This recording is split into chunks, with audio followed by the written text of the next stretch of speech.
That's, we want to start with that slide. Do you want that slide up while Allison is doing it? Okay, this is actually, I don't know why you ordered it this way, but this is slide 1. It's all good. It's all good. Okay. Go.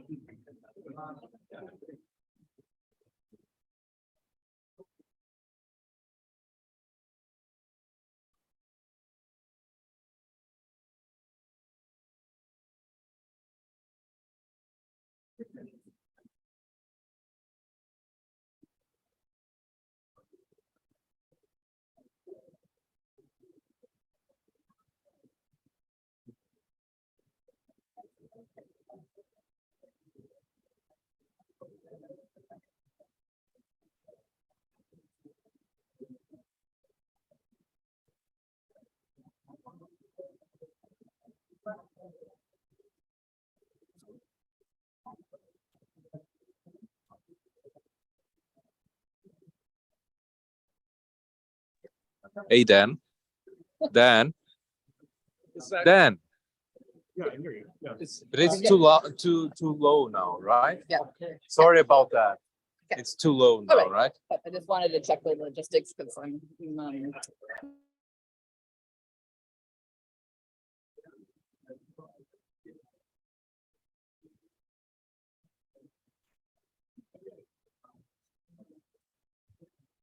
Hello, hello, it's that time.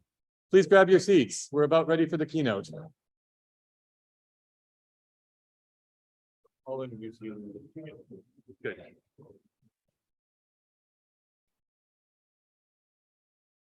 Welcome, everyone. We're going to start the keynote shortly.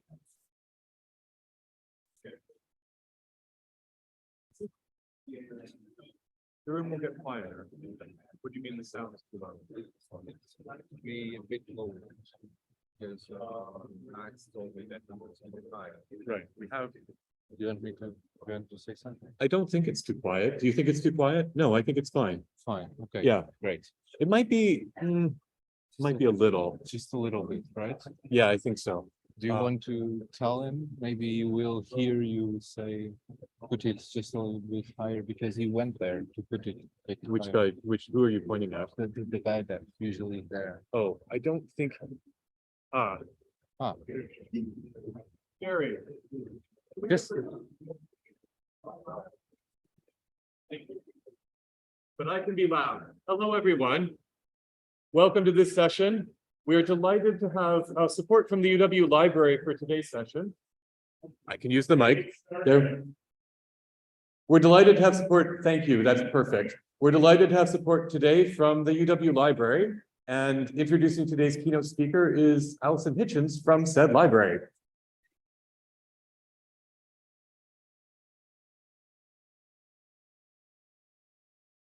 Hi, good morning, everyone. Happy to see you here. I'm going to introduce our keynote speaker for today, Stacy Allison-Cassin. I'm very excited that she's here with us.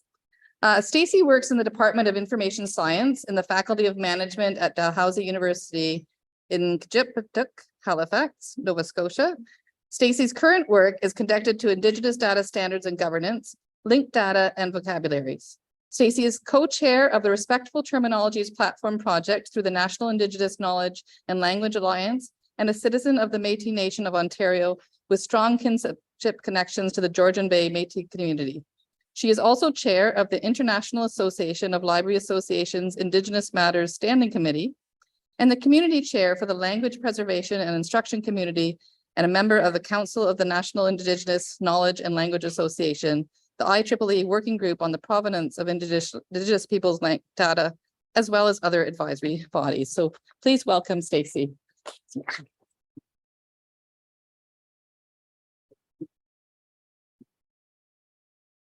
Thanks, Allison, for that wonderful introduction. And we'll get sorted out here. Did everybody hear me okay? It's good. Okay, great. I think it's, I'll just say it's very funny to be here in Fed Hall. I went to undergrad at Laurier University, which is just down the street. Anybody here know Laurier? Went to Laurier? And this, when I was an undergrad student, this was a bar or club where you would come to see bands and go. I see they had some photos up in the hallway. So I look around and all I can sort of see is this, our graduate days of being in a dark, not smoky, or maybe it was, no, it's not smoky, but a bar. So speaking of presence and absence and those kinds of things. So I'm going to start off today with a video. So today in Canada is National Indigenous Peoples Day. It's also the summer solstice, so happy solstice. Spending the longest day of the year at a conference. Yay! So lots of time, extra time for spending time together today. But National Indigenous Peoples Day is a day to celebrate the cultures and resiliency of Indigenous people in Canada. In Canada, that is the First Nations people, the Inuit and the Métis Nation. And so it's a day really focused on celebration. Sometimes in Canada, there is a lot of talk of, and rightly so, of trauma and impacts of colonization on Indigenous people in Canada. But today is again more about celebration. So I'm going to show this video, a little bit of background. This is a video entitled Indomitable by DJ Shub. DJ Shub is Dan General. He is a Mohawk or Kanakaga from a member of the Six Nations of Red River, which is, so the territory we're on right now is territory that was meant for the Haudenosaunee people of Six Nations. And so this video is sort of honoring and respecting those connections of this territory to Six Nations. Dan General or DJ Shub was a member of a tribe called Red. Does anybody here know? Okay, so I'm nodding. That's good. So former member of tribe called Red. I think he's calling himself like the godfather of powwow step. And this video actually came out in 2017 and won a number of awards and features sort of the main character of the video traveling from Toronto to powwow at Six Nations, the Grand River, which is about an hour from here. And I think is really reflective of sort of that idea of resiliency. So I'm going to play it for a little while, and this is in part to sort of mark the day that we have today. And I know some of you here are into music, so I'm hoping that that's a good time as well.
is hate ending.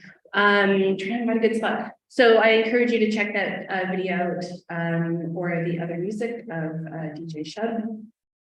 If you have some time, yes, some newer music that's alongside with Snotty Nose Res Kids. Anybody here knows? Great. So do check that out. And so I'm going to get into the main part of my talk today, and I want to focus on the connections between sort of creativity and metadata creation, but also sort of joy and pleasure, and thinking about gaps in how we can intervene into spaces that we might see, primarily in relation to cultural data, but we can think about that more broadly. And the main touch points I want to mention. So I think metadata creation. So I'm obviously a big metadata nerd, and I'm looking at Allison. You know, I think it can be driven also by, so not just functional needs, but also by care and community, sort of love and as I said, a pleasure, thinking about the things that you care about. I know many of you who are engaging in some kind of creative artistic practice do that also because you enjoy or care about the things that you're working on. Creating metadata can also be a community experience, maybe something that we don't often think of as being creative or community focused, but thinking about ways that we can do that in community. Considering the kinds of things that are left out, that are not part of sort of data stores. So, you know, I think hearing a lot of talk about AI or machine processing, well, all of that requires some kind of data sets, structured data in particular. So I think a lot of conversations around ethical data, what's there, what's left out, who's responsible for that data is really important.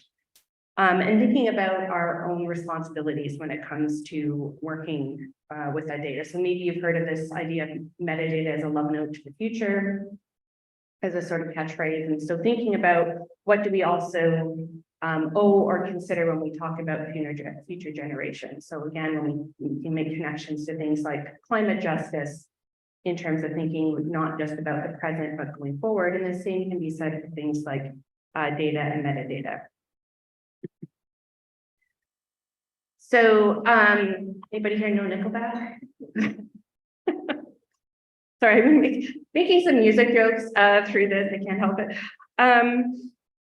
So when I consider my own activities, and today I'm going to talk about some things a bit speculative, some things a bit talking about my own experiences, and then some very kind of practical things.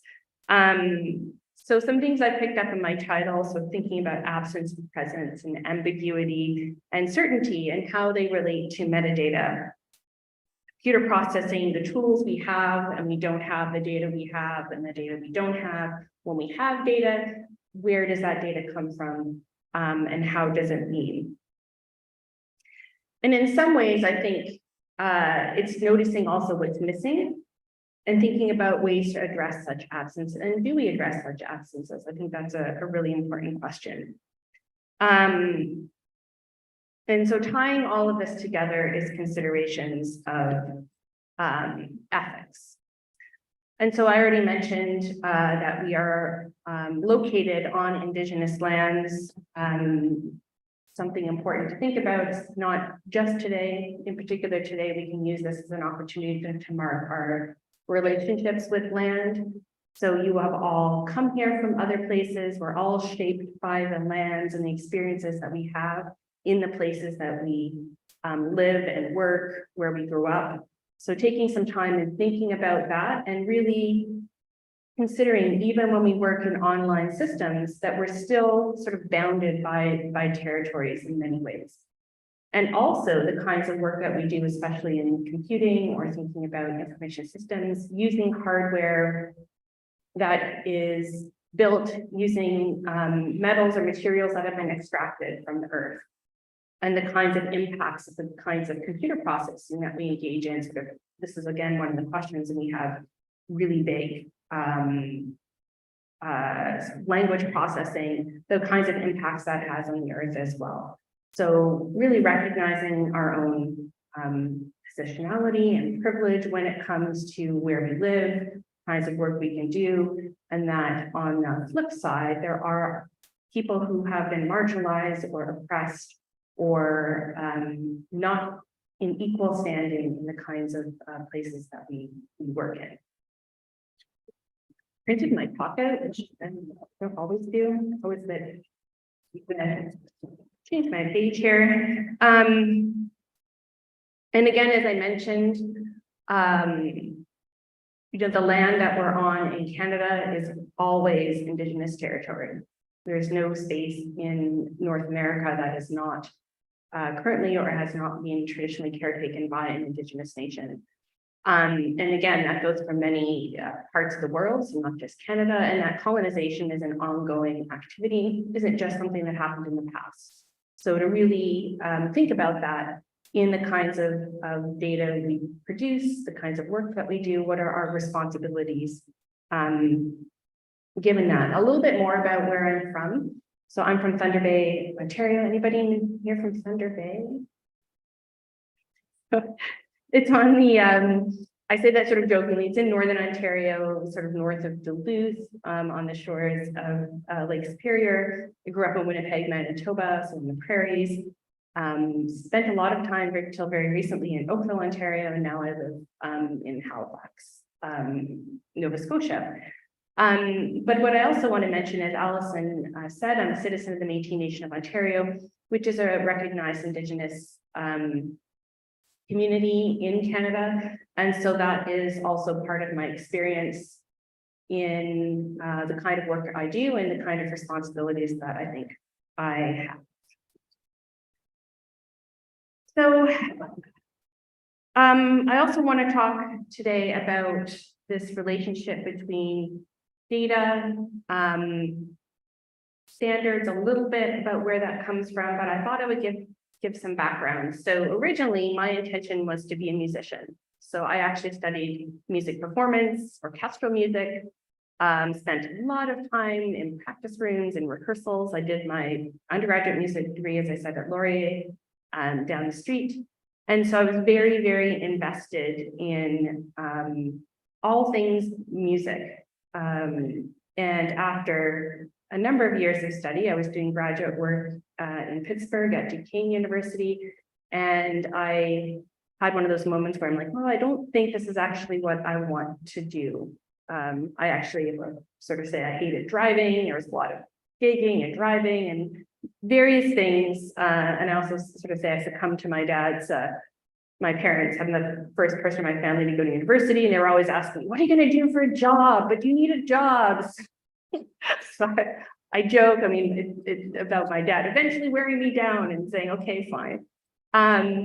But in thinking what I wanted to do, I kind of stumbled across librarianship. And so I did a library degree at the University of Toronto in Information Studies, and ended up in my very first job at the Canadian Music Centre, which is like an artist-run center. Does anybody know the Canadian Music Centre? I'm going to teach. Okay, one.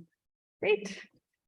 So it's like a artist or composer cooperative founded in the 1950s to provide a mechanism for composers to distribute their music when it was really hard. So before we had computer notation systems, online systems, it was actually very hard for composers to get music into the hands of performers. And so this organization was founded, and the primary role was to so have members who contributed funds, so a cooperative that had like an archive or store of scores and music, and then to distribute those to performers in various ways. And so you could get music for free from one of 5 locations across Canada. The main location was in Toronto.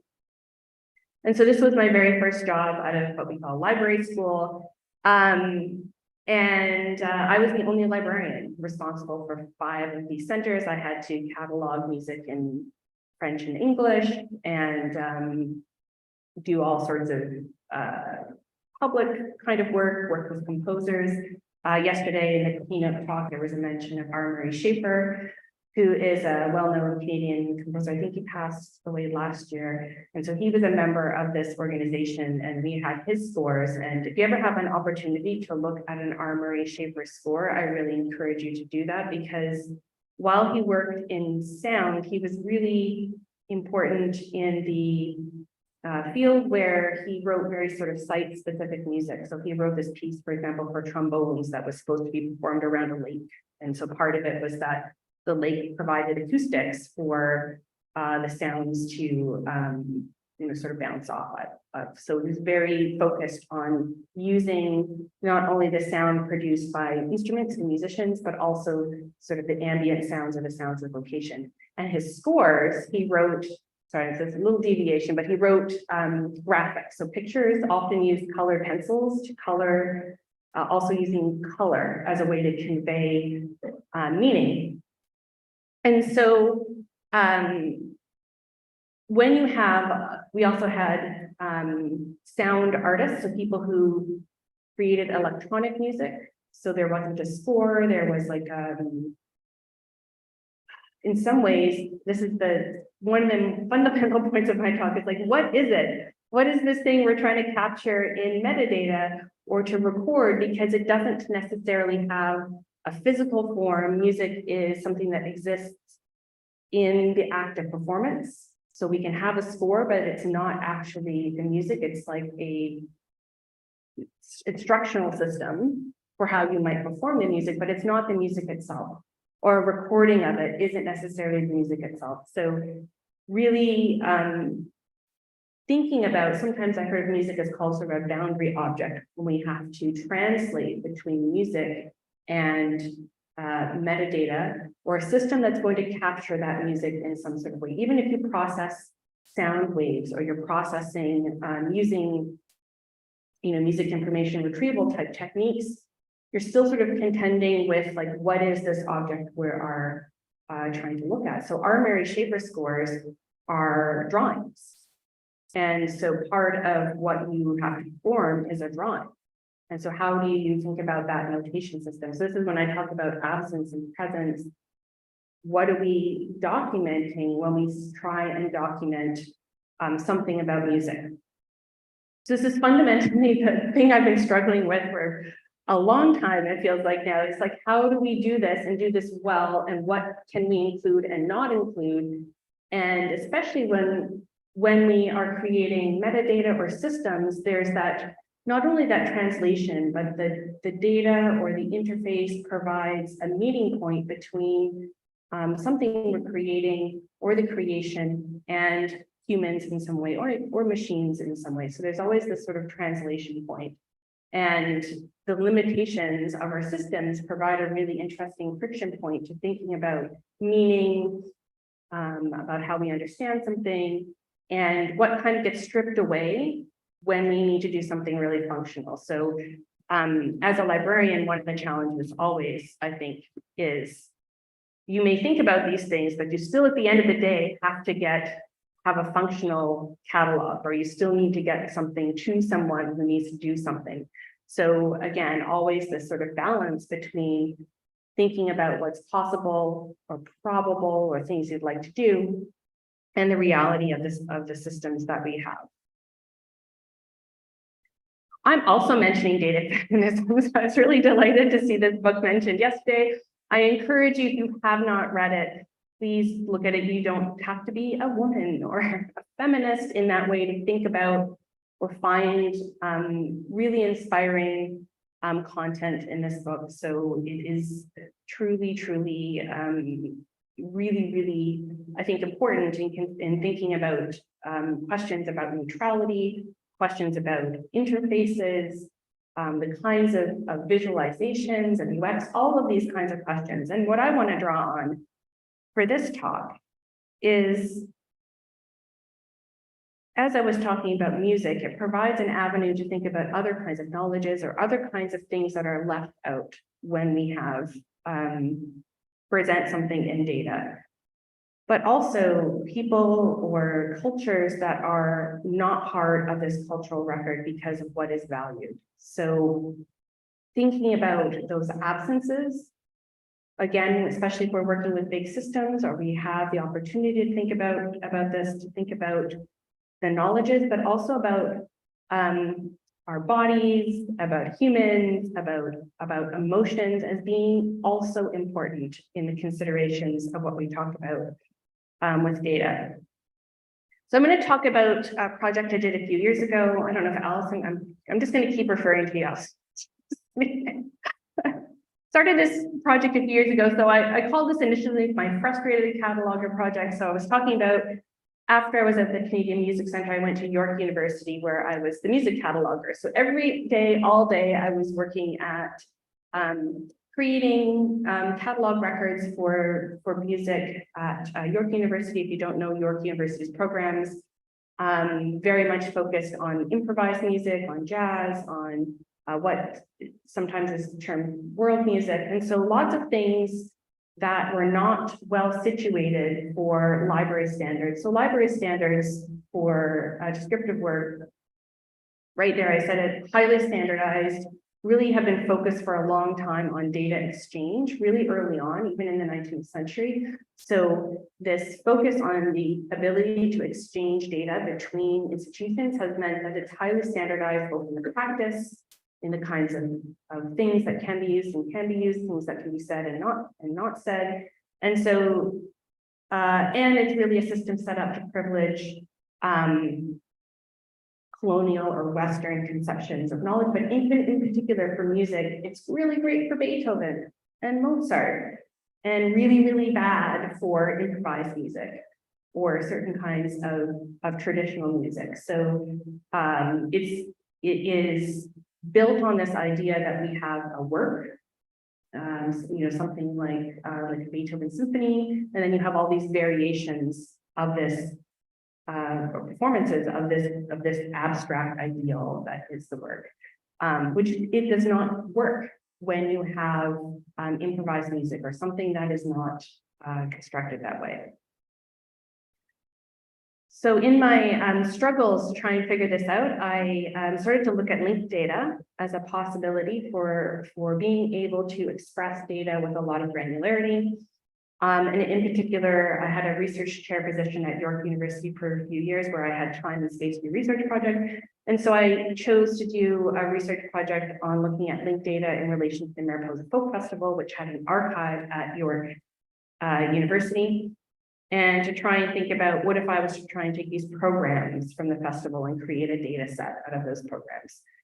Seemed to me at the beginning like it was going to be really straightforward. Of course, that was very naive of me, and it went in different directions that I wasn't expecting, and I think they were all really fruitful. Some of the challenges is there was some data available. It was really actually not functional for what I wanted to do. There wasn't a lot of tools available at that time. This was back in, I want to say 2017. The kinds of tools that were available for doing semantic data or linked data work weren't really there yet. And I really didn't have any money. That's the fundamental problem is I didn't have any resources. I didn't have any staff. And so really thinking about, well, what do you do when in those situations when you don't have that kind of work? And so it became a really more of a community focused project in many ways. And I have this image here from the programs because when I was looking at the program, something that I didn't think about when I was first looking at them was this is a picture of the ads. I don't know how many people here are familiar with the Yorkville in Toronto music scene or coffee house scene, but it was Greenwich Village. I think I was talking with someone last night about Greenwich Village in New York. So this is sort of like the Greenwich Village of Toronto. And these venues had ads in the Mariposa Folk Festival program. And so I started to think about the relationship between the festival and these venues and the music that was produced and the musicians that were there. I don't know if you can see it. It's probably a bit small, but at the riverboat, in the coming attractions, you can see Gordon Lightfoot and Joni Mitchell there. And so all of these, Buffy St. Marie performed, and Sylvia Tyson. So you had this network of people who were performing there, musicians coming in from all over the world really to come and play there. And then they would also perform at the festival later. So we have a network, a relationship between these venues, the festival, the artistic director of the festivals, the bookers, the agents. So this got me thinking like, oh, I need to create a data set that is encompassing all of these different things. Because again, for music, it's not just we have this single expression or song or work, that they come out of something. So this got me thinking about place, and how often when we talk about music in particular, and we look at music systems, we don't necessarily see any of that in our data. So you think about your streaming service and you want to go listen to something, you just sort of get mostly a title, an artist, you might get the track length, but you don't get all of this information that is around something about how it exists. And even those relationships between musicians isn't necessarily obvious when we just look at that kind of information, for example, at a streaming service, or when we think about it. So really trying to think about also performances. So venues, performances, who played Zoom, who, you know, all of that kind of social network part.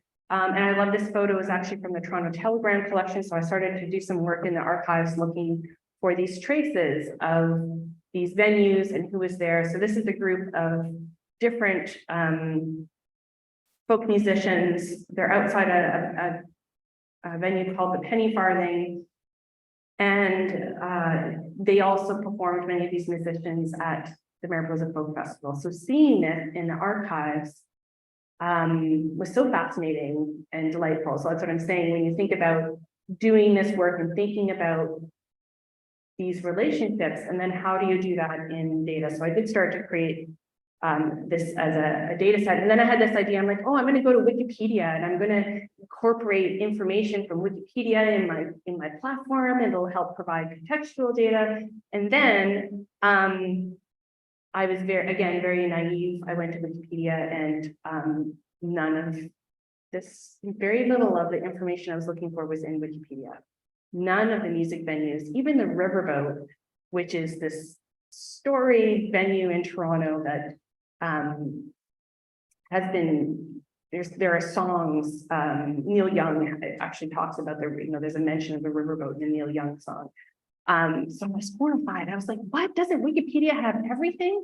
No, it doesn't. It's actually very surface, or you probably all know this, there's lots of missing information. So it got me thinking about, well, who's responsible for putting this information there? How do we think about, if I know this, maybe I should do it. So I started writing Wikipedia articles on music venues in Yorkville or with different musicians, which led me down a whole Wikimedia path that I was not anticipating going down, because I discovered Wikidata. Anybody here know Wikidata? Few hands up, some nod. Excellent. So that's, if you don't know, Wikidata is like the nerdy metadata side of Wikipedia, originally created to, I don't know if you've gone to Wikipedia and looked at different, not just, there's lots of different languages for Wikipedia. So obviously there's not just English Wikipedia, and each language is actually a different wiki. They're not like translations of each other, and they're created and monitored by different groups of people. They each have their own field. The articles could actually be quite different in different languages. And before Wikidata, there was no connection between these wikis. So Wikidata was developed to provide those connections and to also do some automated population of articles. So for example, I don't have, let me go forward to a better picture of Wikidata. Okay, so this is what a Wikidata item looks like. It's not a great screenshot, so I apologize for that. You're welcome to go to Wikidata and look at, follow along that way, but the data that is here, you can, if you're writing a Wikipedia article, put a bit of a little bit of a string of code, and it will pull the data automatically in from Wikidata. to populate parts of that Wikipedia article. So that is really useful if you're trying to manage, and if you can imagine, a large amount of data, because you can just update it in Wikidata. And it really is helpful for smaller language. English Wikipedia doesn't need any help really that way, or so they think. But smaller languages that have a harder time, smaller group of people monitoring the content, it's really helpful to have some of this kind of text there. Where was I? So Wikidata is also free. So I was like, oh, this is perfect. I can create structured data. I don't need to maintain my own stuff. I can do it over here. It's relatively easy to use. So I started to create data sets or data using, this is a screenshot of OpenRefine. So you can create your content in spreadsheet, for example, bring it into OpenRefine, reconcile it and sort of match it against Wikidata. And there's a tool where you can just upload the whole data set to Wikidata. So that was nice and neat. And here's just a couple of visualizations. So Wikidata also has visualizations available. I don't, sometimes I don't know how useful this is. This is the same data. Bands formed in Toronto group by genre. And as a bubble chart, I don't really know if indie rock should be so dominant in this. Really, if that's, again, when we're looking at the data, but that's the dominant genre in Wikidata that's there. I swear it wasn't all me. So getting into Wikipedia, has anybody here edited a Wikipedia article? Few people, okay, edited Wikidata. Couple people, okay. So one of the things about Wikipedia and Wikidata is there's like a whole community thing about it as well. So it's not just there's whole groups of people who are actively doing stuff on here for fun, mostly. So Wikidata, I should say, is Creative Commons Zero, so it's CC0, it's openly, it has no real, very community focused. So it's kind of like you want a property, you suggest the property, and if everyone approves it, then you've got a property for your data. So it's not like it's very, very structured in that way, and very community focused. So thinking about this problem of why isn't this data available? I want this data to be available. I think also Canadian music should be known better. So I started this project in 2017. I was like, I'm going to get other people involved in doing this. And so gathered together, mostly librarians from across Canada, to work on a project to add Canadian music to Wikidata and Wikipedia. And so we had distributed editathons across Canada. And before that, we had a year of teaching librarians and other folks about Wikipedia, but also Wikidata, which was really fantastic. So normally in libraries, our metadata creation is done by very few select people, and you need a lot of sort of permissions to be able to do it. But this is really community focused. Anybody can come in and start creating metadata. So we did this with the aim at the end of, I think it was 2017, to run these. We had sessions in Edmonton, and obviously in Toronto, and in PEI, in Montreal, Hamilton. Really, I think we had 10 different sites for these sessions. And it was really trying to say, there's so much happening locally that doesn't ever get not only into Wikipedia, but doesn't make it onto the internet more generally, right? So it's just invisible. A lot of local knowledge or a lot of local things are invisible on the internet. And this also sparked conversations about, just go forward a little bit here to this picture. So this top picture is music librarians and music researchers at a pre-conference session. We held a 2-day pre-conference to our annual meeting, where we did workshops and discussions and panel sessions. And some of that conversation was about sort of the increasing weakness of local press, of local music presses, of coverage of things online. And so when we talk about I think we've already started seeing some of this in the mainstream media about when we have big AI systems and we're training data on data, eventually, what if you start running out of unique data or culturally sort of specific data because it's no one is creating it, or it's not there, or it was missing to begin with. So really thinking about this idea of bringing community in, not necessarily people who have to be experts in their field, but how do we have people who care about certain kinds of things and are there and willing to learn about it. So that was a really fantastic thing, not just for the data that was produced, but because also of the conversation. And the bottom picture is actually, we had a Glam Wiki conference where we had about 100 people come from galleries, museums, archives to do some of this work. So to me, this talks a lot about creativity because, again, it seems not very, who would want to do that?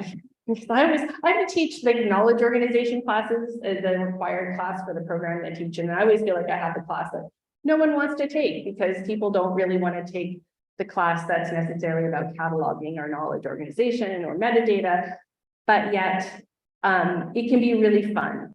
And so part of, I feel like what I want to do is sort of turn that around and say, you know, we can do things that are part of intervening in this sort of world of data and showing that there is this whole wealth of activities that goes on and things people care about that have to do with, it could be local music, can be local community things, and to make it enjoyable and fun. And I know, I'm sure many of you do the work you do because you enjoy it. And so trying to think about how we do that on a community sense and how we do that in really intentional ways and not to present it as something that shouldn't be for all people to get involved in. And this sort of speaks to also this idea of caretaking and care as well. So thinking about our local spaces or thinking about the kinds of artistic practices we do, the artist communities, how do we think about using the sort of tools and knowledge that we have to support artists and help in some ways intervene in spaces that are very commercial, that are very much not spaces that are welcoming to more community focused knowledge. And so I do bring some of this now into my teaching practice. So as I said, I teach people who aren't necessarily, they're not coming from technical backgrounds for the most part. They're coming into an information studies degree without, maybe they've done an English degree or a history degree, or typically not anything to do with a technical kind of experience. And so a lot of people do, I think, feel some unease around having to engage in something that looks very technical. So I have students work on a Wikidata project where they can create a little collection of things. And so this is just a screenshot of something a student did most recently about museums in St. Margaret's Bay in Nova Scotia. And it was really exciting for the student to do because these are very small local museums, like the Hooked Rug Museum of North America. Nova Scotia is a sort of very important, hooked rugs are very important as a cultural expression. We can also think about this as being very much a women's artwork. And so again, things that aren't necessarily the big museums, things you can do without a lot of resources, and ways to intervene into spaces that are normally not welcoming or not trying to make these things visible. You can, if you want to read about some specifics, an article on the Code for Live journal about some of this, but the intention was really looking at Wikidata as an opportunity to provide pathways for lesser resourced organizations or people to actually do structured data and again, make things more visible. And you can do that in sort of ways of large scale creating data sets, or you can do that sort of by hand, individual item records. So I want to talk a little bit now about some of the problems with this. So as much as I think Wikidata can be really fun and a really good avenue for certain kinds of needs of communities, it's not perfect. So I just did this query. So Wikidata also has some really great tools, like a query service. So if you just even Google Wikidata query service, you can find it and play around with it. So you can query the data using it's a Spark query service, but has an interface that makes it easier for people to understand. And this is a query that I just put in occupation, musician, and ethnic group Cree. I'll talk a little bit about the problem with using ethnic group, but that's the way it is. And it only came up with this list. So this, according to Wikidata, is all of the Cree musicians that are tagged that way in the data, which is really, really very small. So again, when we talk about what's present in the data, we can look at the reasons that might be. It might be that musicians are there, but they're not, don't have a designation of Cree. They could just be not in the data at all.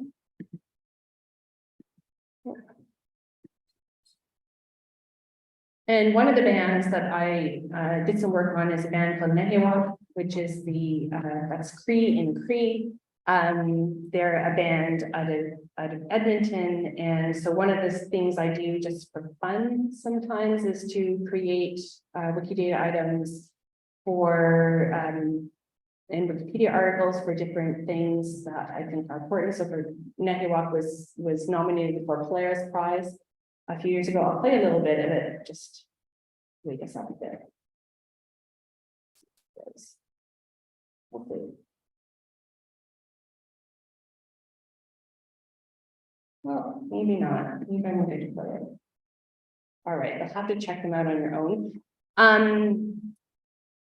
But the Polaris Prize is a prize given to sort of like I should say the anti-Junos or the Grammys, but it's sort of for music that is it's not a mainstream music award system. And so looking at that list of nominees and being able to create Wikidata items, again, sort of increases the visibility of these authors or band members. And one of the things I want to also mention about Wikidata when we talk about visibility is you can add identifiers. So standard identifiers, permanent identifiers to other bands, which increases the network, the visibility on the internet of these artists. However, I think it's important to consider in some of this work the impacts of colonization. As I was talking about this issue of what's present, what's not, some of it is local, some of it is thinking about artists, but it's also that our online spaces are as colonized or equally colonized as our sort of physical spaces as well. And this very much has to do with whose knowledge is considered important, how the structures of knowledge in the systems act or behave or what's there, and become sort of the way that things are, which in many ways is sort of our normal way of operating. So here I'm speaking in English, for example, which is very dominant on the internet. And there's lots of structural problems in the data, not just in Wikidata. I'm going to pick on Wikidata here, but it's just one example of numerous other kinds of places as well. So I was talking at the very beginning about how DJ Shad is from Grand River, Six Nations of the Grand River. So one of the structural problems in Wikidata is that the ways that the items or entities are in Wikidata is that they're for the physical location of the reserve, not for the nation. That makes sense. Like I love data modeling, so it's a problem of how that nation is recognized. The nations, indigenous nations in Wikidata are not recognized as nations. So in Canada, we talk about having Indigenous nations as having nation-to-nation relationships with the federal government of Canada. But in Wikidata, they're not considered nations. They may be a physical location. Primarily, they may be an organization, but they're not considered to be at the same, or that idea of ethnic identity. So ethnic identity is not how we consider Indigenous nations in Canada. They should be, again, a full nation, not an ethnic identity. There's a difference there conceptually that is really important when we talk about being respectful and appropriate with our data and thinking about things like data sovereignty. So being able to have appropriate expressions of how one's identity is in something like Wikidata is very important. This is a screenshot of an authority record from the Virtual International Authority file. And we see sort of the same problem here, where not only is the Six Nations not sort of appropriately situated, or at least there isn't an appropriate situation. Oh. No, not this. But that they verify this information with Aboriginal affairs in Canada. So not seeking consultation with the nation themselves, but going to Aboriginal affairs. So that is an additional problem. Kind of really interesting that there's the Six Nations of the Grand River and Music Brains, which is a really great source for structured data. And here it's also a municipality. So we have this conflation between geographic location. Certainly, if you know anything about Canada, the reserve system is constructed through the Indian Act, through treaties, and we heard in land acknowledgements that there was Six Nations were supposed to be given or have land around the Grand River, which didn't happen. And so geographic considerations are really important. And often in our data, we don't have the kind of way to express these overlapping or nuanced considerations of land. Wikidata, you can't say that something is in the traditional territories or the treaty territories of a particular nation. So I know that, for example, if I have students doing certain things that I really often they would like to make that designation in their data, but currently that isn't part of the system. And so land becomes a really important way of thinking about this idea of nuance, of ambiguity, and how we deal with that in our data, because it's not often done. It's not easy to do in some ways. And so something I think is going to be really important to contend with. Also, we can look at other kinds of data structures as well. So I don't know if anybody here has read the Marrow Thieves. Someone nodding. This is taken from the library catalogs. This is some of the headings for it. You can see things like bone marrow fiction. It's a great book, by the way. I encourage everyone to check out. You have some time. We see the Indians of North America, Indians of North America fiction, Indians of North America juvenile fiction. So if you don't know, Indians of North America is a really well-known problematic. This is Library of Congress of terms because to call someone Indigenous person, First Nations person, an Indian is really offensive. So we should do that. We definitely shouldn't have it in our systems. But in this, I asked this question of the main character, who's Francis Dusong. So this is actually one of my ancestors. So I have this character named after a common ancestor I have with this author. And we're Métis. And you can see here, there's no Métis people listed at all. Métis people are not Indians. And this is, again, a common problem that we have in the data, that there's a lot of misnaming. So when we talk about responsibilities that we have to check, are we sure that we have the right kind of data? And so there's a lot of, again, this is not new to say, but that when we have this kind of terminology, we have this smoothing over of these kinds of issues. They're not very visible in them. And so we have to ask ourselves when we're working with data, again, who's present, who's not, what's present, what's not, but also who's responsible, where does it come from? Are we appropriately understanding the source of our data? What is it doing? And so this is my sort of question for you all to think about. What are our responsibilities in the work that we do, especially if we're working with large data sets? Where does it come from? How do we understand it? There's a lot of questions now about the use of open data, because this is also extractive in many ways. And this is my last slide. And it really is a call to thinking about solidarity and how we can all work together to think about, and going back to this conversation about what's present, what's not, how we build things in and make those considerations for those absences, but also what's appropriate for us to do, what requires consultation. And I'm talking about a couple examples, but this is really common across many, many communities. And so with that, thank you. And hopefully we have some time for questions.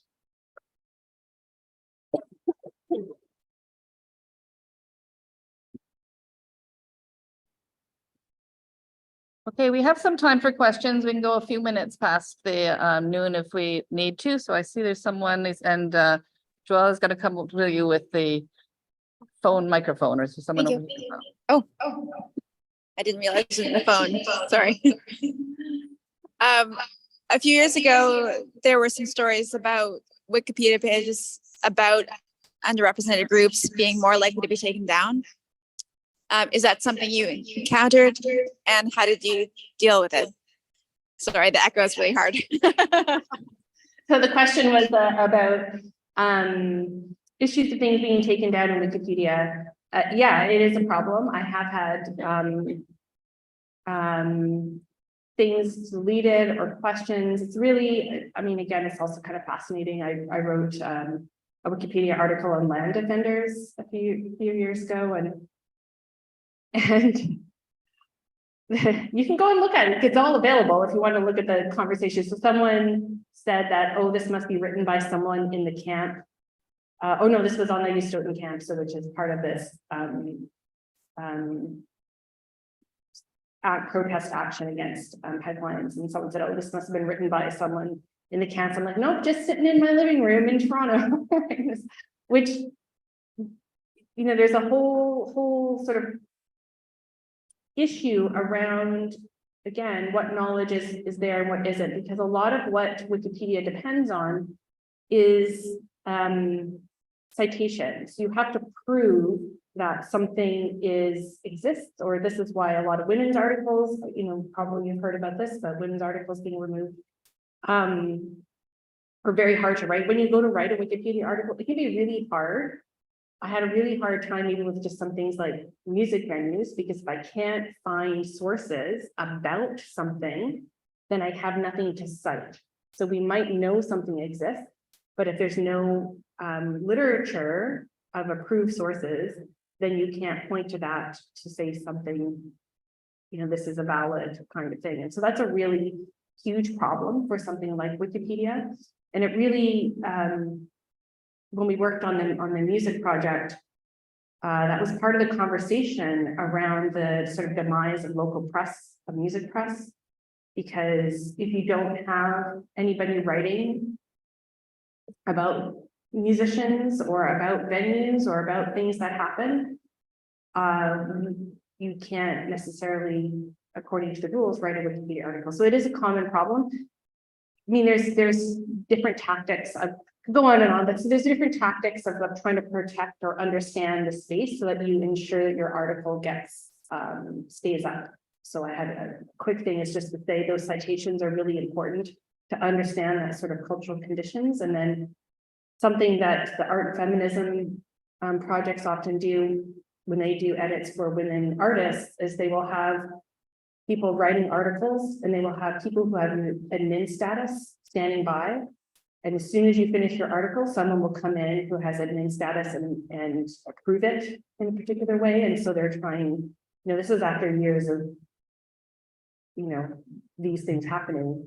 Shouldn't happen, happen that way, but there's sort of these tactics that have developed to try and push back against it.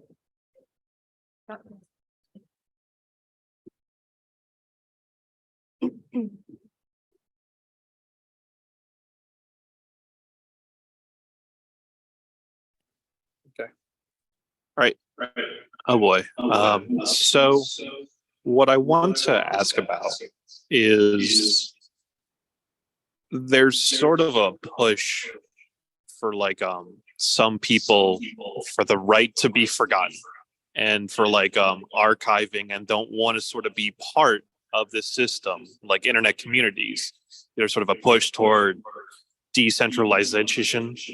And if you heard of the tiny web and web rings and stuff like that, and sort of how you as sort of an archivist, and I sort of I like categorizing things, but some stuff actively doesn't want to be remembered, if I'm making sense.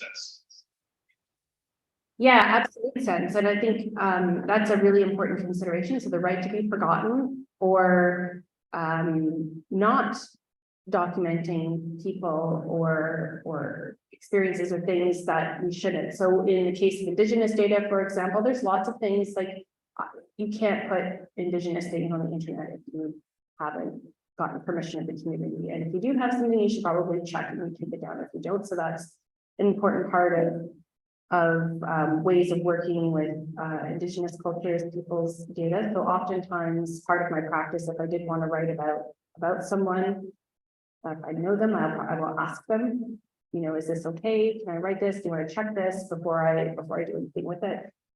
Being really careful about what you write about, who you're documenting. Is it something that is public enough? I know in the case of Wikipedia and Wikidata is developing tools to be able to take things down. Wikidata, so the software that Wikidata is built on is Wikibase, very fancy or term, which is now you can, there's a push from Wikimedia Deutschland who runs Wikidata to enable sort of distributed Wikibase instances. So instead of putting everything in Wikidata, maybe what we should envision is sort of a distributed network of individual Wikibase instances that are able to do some of that distribution instead. So I think these are really important questions. And I think it's an important shift from, so I was really involved in the open access, open source initiative many years ago now. That's why I feel really old. But that open everything, so Creative Commons, all of that, everything should be open. I think there's some retreating from that and saying, actually, not everything should be open, and we really have to think carefully and appropriately about what we do, and ensuring there's ways that we can have policies in place when we do data type work to be able to remove data and being respectful and not just saying like this is. Sorry, I'm going to say one more thing. I'll stop that. Part of the challenge in a community like the Wikipedia community or the Wikidata communities, you have a lot of people who are very strong activists and like everything should be open. And they have a lot of trouble, some people, with this idea of like, well, if it's, if there's no copyright on something, say it's public domain or it's CC licenses, such that they think they should be able to do whatever they want, not taking into account the moral or ethical implications of what they do. So when you have mass digitization projects, for example, that are digitizing mass archival holdings or books that are, let's say, out of copyright, or what if some of that data is offensive? What if there are images there that are problematic? And I think we're still missing in some ways tools, for example, Wikimedia Commons that allows for removal of certain things. But I think that's, or I hope that's on the horizon.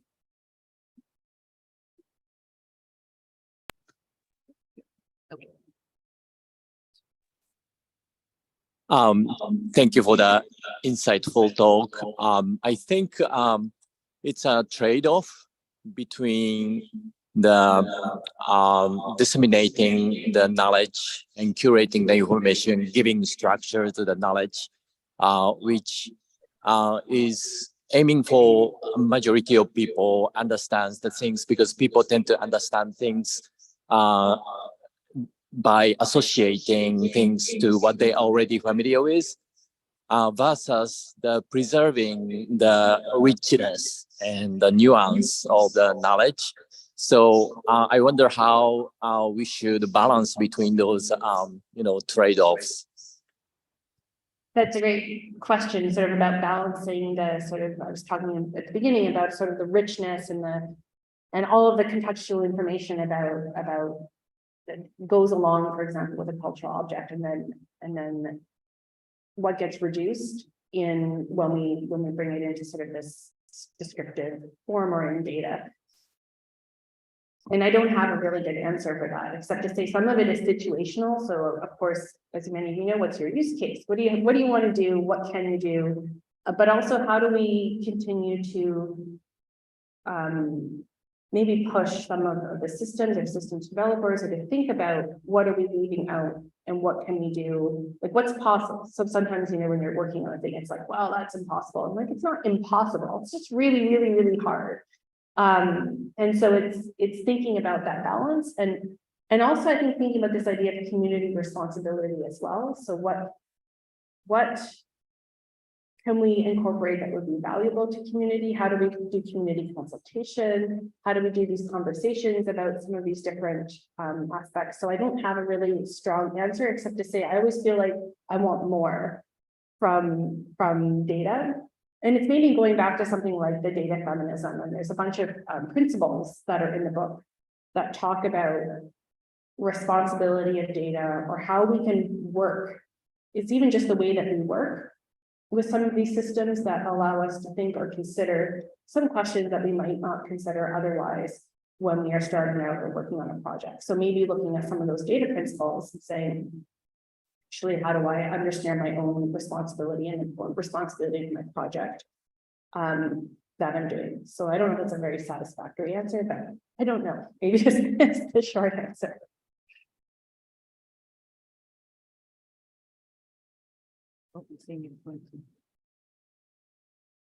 We have just maybe one more question before going into lunch. That'd be great.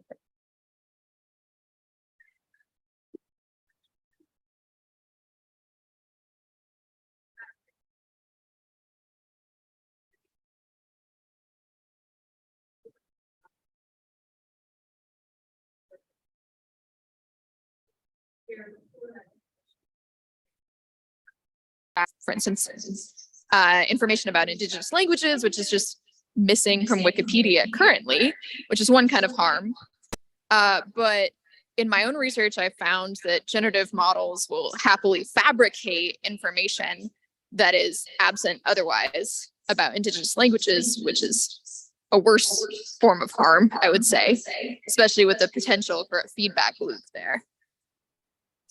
Yeah, so the question is about generative AI and languages and harm, and one of the problems with absence is sort of the filling in of these gaps that AI might do, and sort of, I think maybe even more just sort of generally the possibility of harm by generative AI in different ways. And I think, of course, this is getting lots of press in some kind of ways when we talk about ethics, but I think what is coming, or I hope is coming, are tools that will and policies that will help either the sort of developers of generative AI systems that will ensure that the programs themselves are not doing that kind of thing. So, for example, I can't say too much about it because it's not publicly released yet, but I'm on the ICCC working group that's developing a standard for the provenance of Indigenous peoples' data. So that is a standard that will be so across industry, so meant for things like AI, meant for industry, meant for resource extraction, all kinds of things. when we talk about Indigenous peoples' data, that actually means anything produced on the territories of Indigenous people. So right here at the University of Waterloo, anything that is produced here, you can say is Indigenous peoples' data because it's on the territory of Indigenous people. So when we have something like this standard come out, and if it is a policy adopted to say you should be adhering to the provisions in this standard, then hopefully that will mitigate some of these kinds of problems that we have with systems.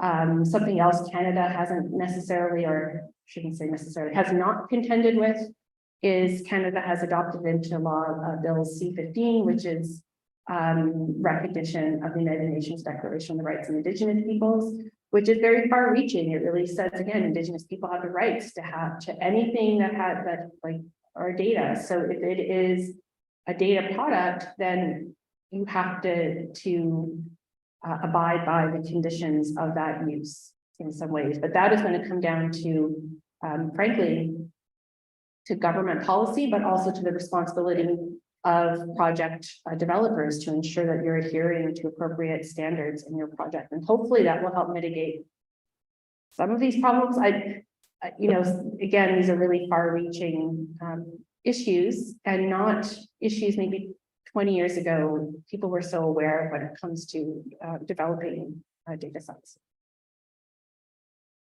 Great. Well, thank you, Stacy. I think Stacy will probably be around at lunch if people want to continue any sort of conversations with her, but please thank Stacy for her talk this morning.